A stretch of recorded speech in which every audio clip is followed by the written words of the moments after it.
हे मेरे नाथ, मैं आपको भूलूं नहीं। हे मेरे प्रभु, मैं आपको भूलूं नहीं। हे मेरे स्वामिन, मैं आपको भूलूं नहीं। श्रीमन्नारायण नारायण नारायण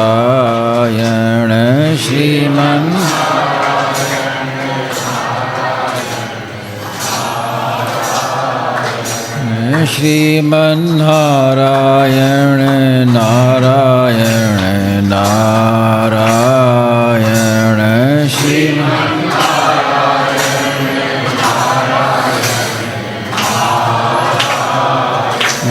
श्रीमन्नारायण नारायण नारायण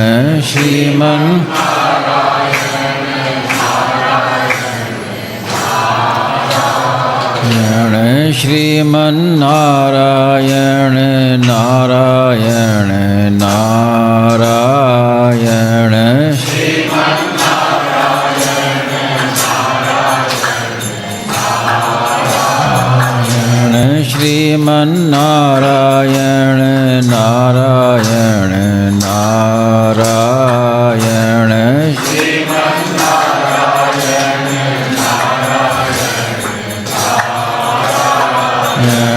श्रीमन्नारायण नारायण नारायण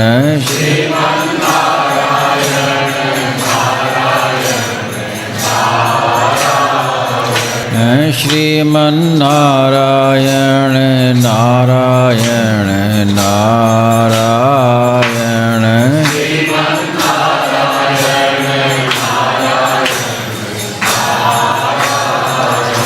सियावर रामचंद्र की जय। मोर मुकुट बंसी वाले की जय।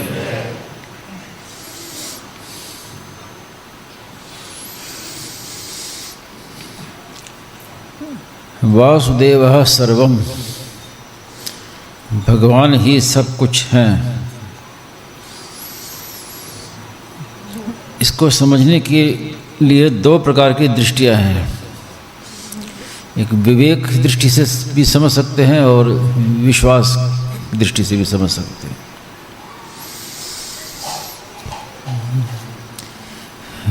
विवेक दृष्टि से देखें तो जो कुछ हमें दिखता है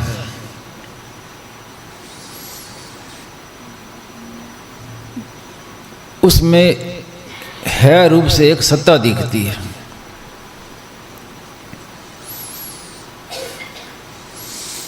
जैसे ये हॉल है, यहाँ पर कुर्सियां हैं, कुर्सी बैठने के लिए, पाटा है, स्पीकर है, माइक है। तो वस्तु अलग अलग हैं सब। स्पीकर अलग है, माइक अलग है, कुर्सी अलग है, पाटा अलग है, लेकिन है इसमें सब एक है। सब में है लगेगा। ये सब के अनुभव की बात है।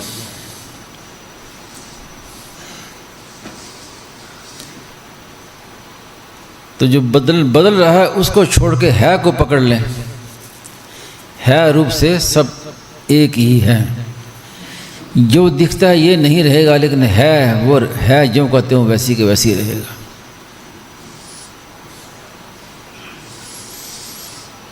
ये है विवेक दृष्टि। लेकिन विश्वास दृष्टि से भक्ति मार्ग में क्या है कि दो भेद नहीं है।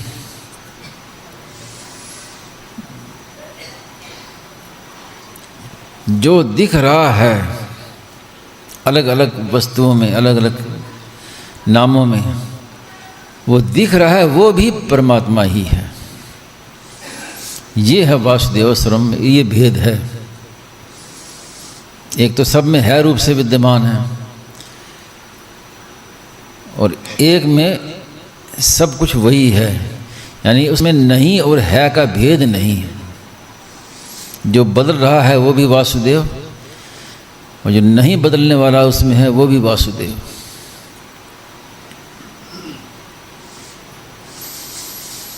तो सब कुछ भगवान ही हैं, इसको दृढ़ता से मानना है।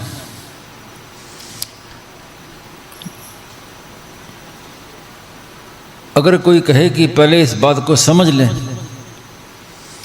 पहले समझ लें उसके बाद फिर मान लेंगे, तो फिर ये बात मानने में नहीं आएगी। जहाँ मानना होता है वहाँ समझना नहीं होता, वहाँ तो बस सुना और मान लिया।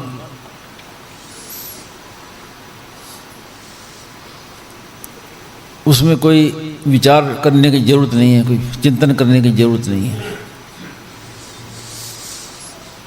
केवल दृढ़ता से मानना।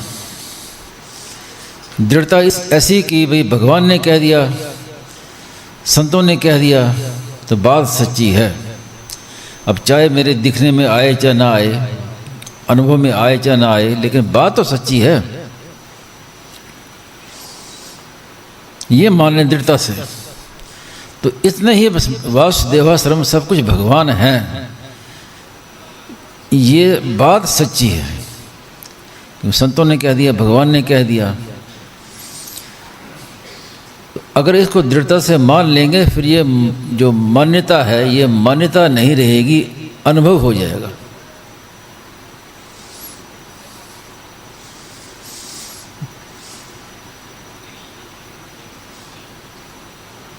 तो सबसे पहले तो ये बात है कि दृढ़ता से इसको मान लेना।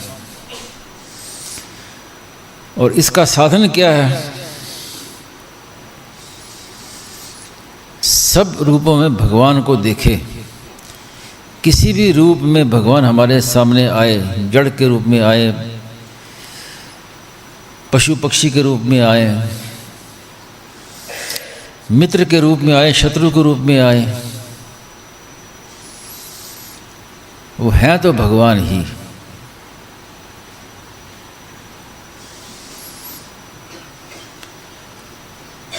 जैसे भीष्म पितामह के सामने भगवान श्री कृष्ण आए,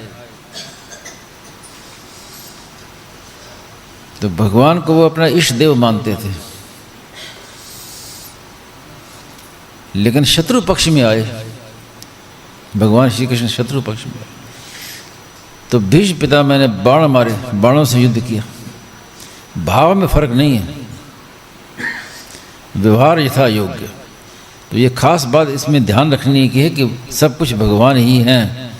ये व्यवहार की बात नहीं है, ये मानने की बात है। व्यवहार करना है जो शास्त्रोचित न्यायोचित व्यवहार, यथा योग्य व्यवहार। व्यवहार तो यथा योग्य करना है, भीतर में ये मान्यता रहेगी। ये वास्तव हमारा कोई शत्रु है, दुष्ट है, जिससे हम द्वेष करते हैं, अगर वो भी सामने आ जाए तो भी ये देखे कि है तो ये भगवान वासुदेव ही, लेकिन अब इस रूप से आया है।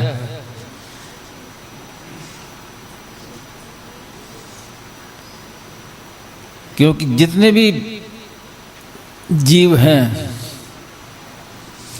अब सांप है, बिच्छू है, सिंह है, सौम्य जीव भी हैं, उग्र जीव भी हैं, सब भी हैं।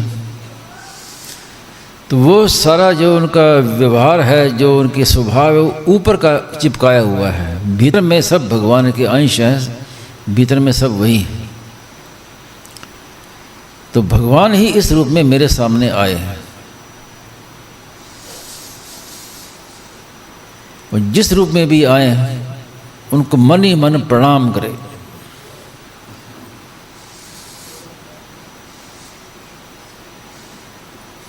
मन ही मन सबको प्रणाम। भागवत में जैसे लिखा है, जो भी दिखे हरे नमः। स्वामी जी महाराज ने कहा भगवते नमः, सबको प्रणाम करे। व्यवहार यथा योग्य करते हुए भी भीतर में भावना यही रखे कि ये भगवान ही इस रूप में आए हैं।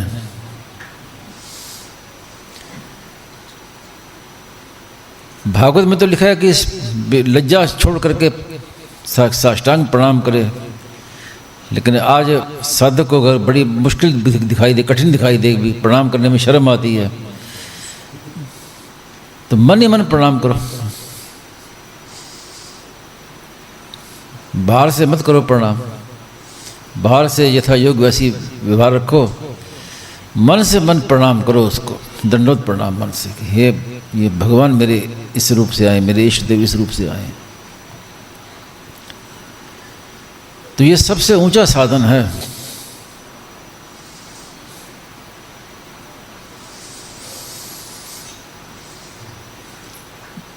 कोई कहते कि अहम ब्रह्मास्मि और वासुदेव सर्वम, मैंने सुना किसी से कि दोनों एक ही हैं। बिल्कुल एक नहीं है, बहुत अलग अलग है। ब्रह्म सत्यम जगन मिथ्या, अहम ब्रह्मास्मि में जगत का निषेध है।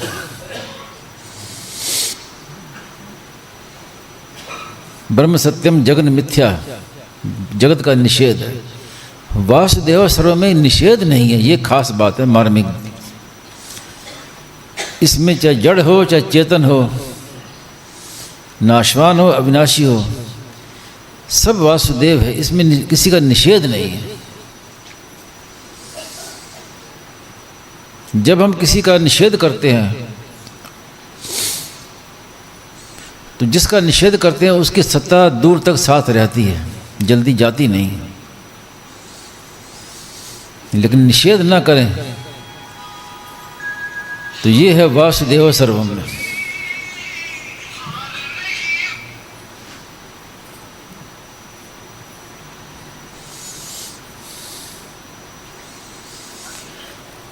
बाधा इसमें क्या लगती है कि हम भोगों में जो हमारी रुचि है ना,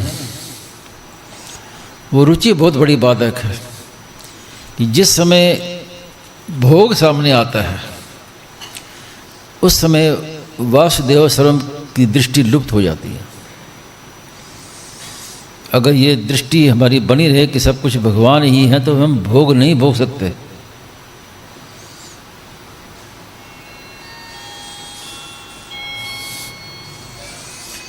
जिनकी दृष्टि शरीर संसार में फंस गई, भोगों में फंस गई,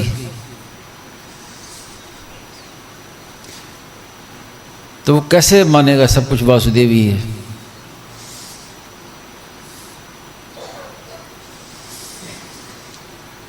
शरीर सबसे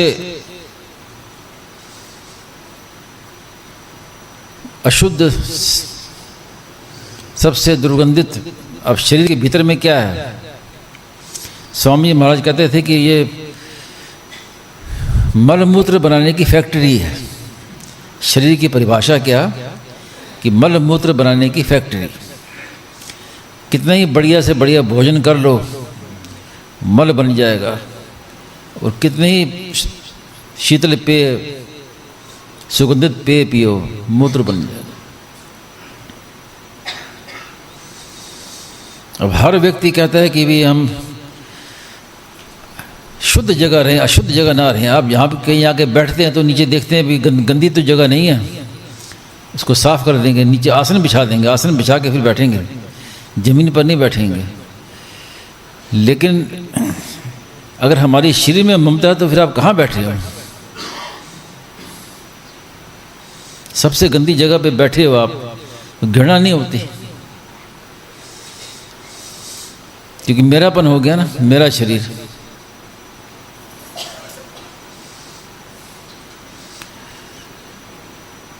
और शरीर इतनी गंदगी शरीर में भरी पड़ी है कि आप रोज स्नान करते हैं साबुन लगा के, वो समझते हैं कि साबुन लगा के स्नान करके हमारा अब शरीर साफ हो गया। नहाने के बाद तौलिए से पोंछते हैं, तो अगर शरीर वास्तव में साबुन लगाने से साफ हो गया तो फिर कुछ दिनों में तौलिए मैला कैसे हो जाता है? तौलिए मैला नहीं होना चाहिए ना फिर तो, कि साबुन लगा के स्नान कर लिया तो साफ हो गया बिल्कुल। लेकिन फिर कुछ दिन के बाद तौलिया को धो, तो इतनी अशुद्धि है, नहाने पर भी अशुद्धि मिटती नहीं है। लेकिन जब मेरापन होता है ना, शरीर में मेरापन हो गया तो अब शरीर बड़ा सुंदर लगता है। महाराज जी एक दुआ कहा करते थे कि गंदगी को कीड़ो मूड मानत आनंद की, माया को मजूर बंदो कहा जाने बंदगी। गंदगी में रहने वाला कीड़ा, उसको गंदगी में बड़ा सुख मिलता है। तो आप सबको विचार करना चाहिए कि कहाँ तो हम इन ऊंची से ऊंची बात वासुदेव सरम की सुन रहे हैं, सत्संग कर रहे हैं, और कहाँ गंदगी में कहाँ बैठे हैं कि ये शरीर मेरा, मैं शरीर को सजाते हैं। शरीर की सेवा करनी, उसी को सुंदर सुंदर दिखना, सजाना शरीर को। तो ये होश आनी चाहिए कि मैं तो भगवान का अंश हूँ। पवित्राणाम पवित्रम यो, जो परम पवित्र भगवान, उसका अंश मैं, तो मैं कितना पवित्र हूँ। मैं ये शरीर संसार का अंश नहीं हूँ, मैं भगवान का अंश हूँ। तो मैं शरीर में नहीं बैठा हूँ। एक मार्मिक बात समझिए कि भगवान का अंश है, वो सदा भगवान में ही रहता है, क्योंकि अंश अंशी से अलग कैसे होगा। तो हम शरीर में नहीं बैठे हैं। शरीर तो यंत्र है, हमें यंत्र मिला है, इसका सदुपयोग करना है, लेकिन हम सदा भगवान में ही हैं। जैसे पंचामृत में कहा ना कि मैं भगवान का हूँ, तो भगवान के दरबार में रहता हूँ। तो हमारी ये भावना रहनी चाहिए कि मैं तो भगवान में रहता हूँ, भगवान के दरबार में रहता हूँ। इस गंदगी शरीर संसार में मैं थोड़ी बैठा हूँ।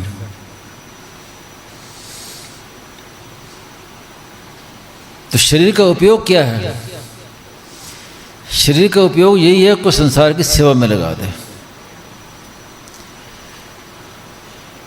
शरीर संसार की सेवा में लगाने के लिए जिसका अंश है उसे उसमें लगा दे। शरीर मन बुद्धि इंद्रियां संसार की हैं, इनको संसार में लगा दे। मैं स्वयं भगवान का हूं तो स्वयं भगवान में लग गया। कर्ण निरपेक्ष साधन और कर्ण सापेक्ष साधन में यही तो अंतर है। मन को भगवान में लगाते हैं, तो मन को भगवान में लगाना ये है कर्ण सापेक्ष। अब मन को भगवान में लगाते रहो तो कैसे लगेगा? जो संसार का अंश है उसको भगवान में लगाओगे कैसे लगेगा? मन तो लगेगा नहीं। अब लगाते रहो, भागता रहेगा। मन भगवान में लीन हो सकता है। जैसे मक्खी है सब जगह बैठती है और अग्नि में बैठ जाए तो फिर उसका धुआं ही उड़ता है। फिर तो ऐसे ही मन तो सब जगह भटकता है, भगवान में लग जाए तो फिर मन रहा कहाँ? तो वास्तव में मन भगवान में नहीं लगा, हम खुद भगवान में लगे हैं। लीन हो सकता है भगवान में।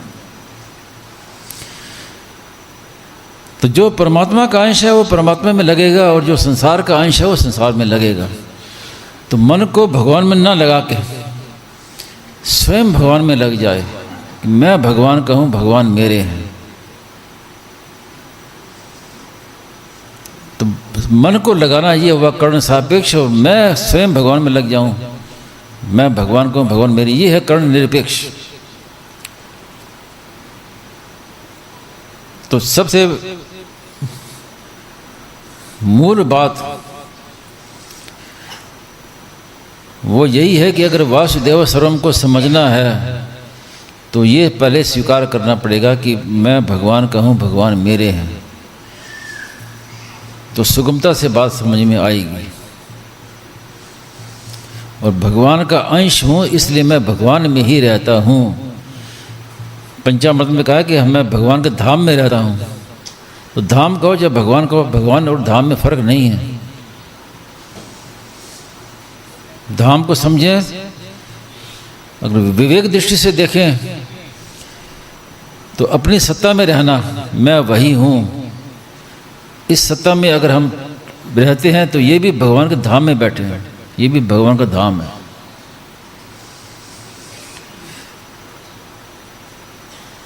अलग भी है भगवान का धाम, भक्तों की भावना है। जैसे सूर्य एक स्थान पर भी है और सूर्य की किरणें हैं वो सब जगह पड़ती है, तो सूर्य सर्वव्यापी भी है और एक जगह भी है। तो भगवान का धाम एक स्थान पर भी है भक्तों की भावना के अनुसार। कोई उनको कैलाश कहता है, कोई गोलोक कहते हैं, कोई साकेत धाम कहते हैं, कोई देवी द्वीप कहते हैं, वो भी है और सर्वव्यापी भी है। क्योंकि भगवान जब सब जगह हैं, सर्वव्यापी हैं, सर्वस्य चाहम हृदय सन्निविष्टा, तो धाम भी सर्वव्यापी है। तो हम भगवान के धाम में बैठे हैं, हम इस गंदे शरीर में नहीं बैठे हैं, भगवान के धाम में बैठे हैं। शरीर तो यंत्र है इसको संसार की सेवा में लगाने के लिए। तो असली भजन जो है वो शरीर से नहीं होता, भजन स्वयं से होता है। तो मैं भगवान कहूँ, भगवान मेरे हैं, ये भजन है, सबसे श्रेष्ठ भजन है। भगवान में प्रियता होना, भगवान में अपनापन होना, ये सबसे बड़ा भजन है। शरीर से भजन नहीं होता, शरीर से सेवा होती है। तो शरीर से संसार की सेवा करनी है और स्वयं भगवान के हैं। और इससे भी ऊंची बात अगर साधक समझ जाए तो भगवान का तो है ही, हम भगवान का अंश होने से अब ये कहना पड़ेगा कि मैं भगवान का हूँ, भगवान मेरे हैं। हम तो भगवान के अंश हैं। अब इसमें कहने की क्या बात है? भगवान का अंश सदा भगवान में स्थित है और शरीर जो संसार का अंश है वो सदा संसार में ही स्थित है।